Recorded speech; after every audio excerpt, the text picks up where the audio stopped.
Hi, ഇന്ന് ഒരു കടച്ചക്ക കിട്ടിയിട്ടുണ്ട്. അത് വെച്ച് ഒരു കറി ഉണ്ടാക്കിയാലോ? ഇനി നമുക്ക് ചക്കനെ ചെറിയ കഷ്ണങ്ങളാക്കി മുറിച്ചെടുക്കാം. ചക്ക മുറിക്കുമ്പോൾ ശ്രദ്ധിക്കേണ്ട കാര്യങ്ങൾ: കയ്യിൽ വെളിച്ചെണ്ണ പുരട്ടുക. കൂടെ തന്നെ ഒരു പാത്രത്തിൽ ഉപ്പിട്ട വെള്ളത്തിലേക്ക് മുറിച്ച കഷ്ണങ്ങൾ ഇടുക, അല്ലെങ്കിൽ കഷ്ണങ്ങൾ ചുവന്നു പോകും.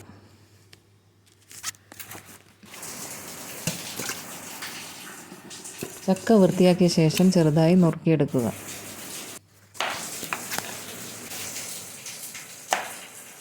ഉപ്പ് വെള്ളത്തിലിട്ട് വെച്ച കഷ്ണങ്ങൾ കഴുകി വൃത്തിയാക്കി കുക്കറിലേക്ക് ഇടുക.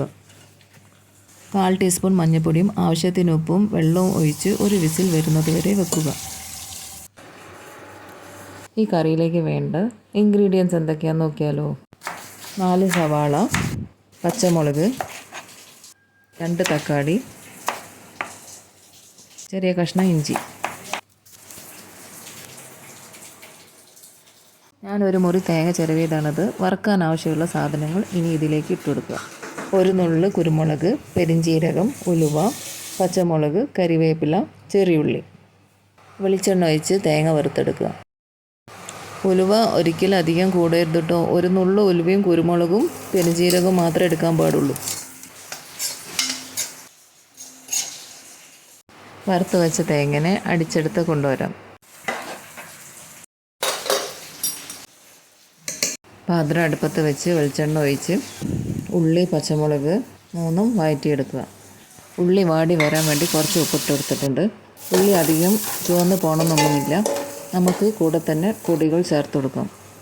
1/4 ടീസ്പൂൺ മഞ്ഞൾപ്പൊടി, 2 ടീസ്പൂൺ മുളക് പൊടി, 2.5 ടേബിൾ സ്പൂൺ മല്ലിപ്പൊടി. ഇതെല്ലാം മിക്സ് ചെയ്ത് നന്നായി വഴറ്റിയെടുക്കുക. കൂടെ തന്നെ തക്കാളിയും ചേർക്കുക. തക്കാളി വേവാൻ വേണ്ടി കുറച്ച് വെള്ളം ആഡ് ചെയ്ത് കൊടുക്കുന്നുണ്ട്. പൊടികൾ ഇടുമ്പോൾ തീ കുറച്ചിട്ട് വേണം ചെയ്യാൻ. തക്കാളി ഉള്ളിയൊക്കെ വെന്ത് വരുന്ന വരെ ഒന്ന് അടച്ച് വെക്കുക. നേരത്തെ വേവിച്ച് വെച്ച ചക്ക ഇതിലേക്ക് ഇടുക. കൂടെ തന്നെ തേങ്ങയും ചേർക്കുക.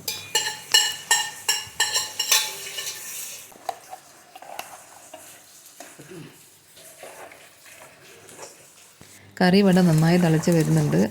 എൻ്റെ കറിയിൽ കുറച്ച് ഉപ്പ് കുറവായതുകൊണ്ട് കുറച്ചും കൂടി ഞാൻ ചേർത്ത് കൊടുക്കുന്നുണ്ട്. ഞാനിവിടെ കറിയിൽ ചേർത്ത് കൊടുക്കുന്നത് ഈസ്റ്റേൻ്റെ ചിക്കൻ മസാല കേട്ടോ. അത് 2 ടേബിൾ സ്പൂൺ ആഡ് ചെയ്ത് കൊടുക്കുന്നുണ്ട്. കുറച്ച് കറിവേപ്പിലയും അവസാനമായിട്ട് കാച്ചിയത് വയ്ക്കുക. നിങ്ങൾക്ക് എൻ്റെ വീഡിയോ ഇഷ്ടപ്പെട്ടാൽ ലൈക്ക് ചെയ്യുക, ഷെയർ ചെയ്യുക, സബ്സ്ക്രൈബ് ചെയ്യുക.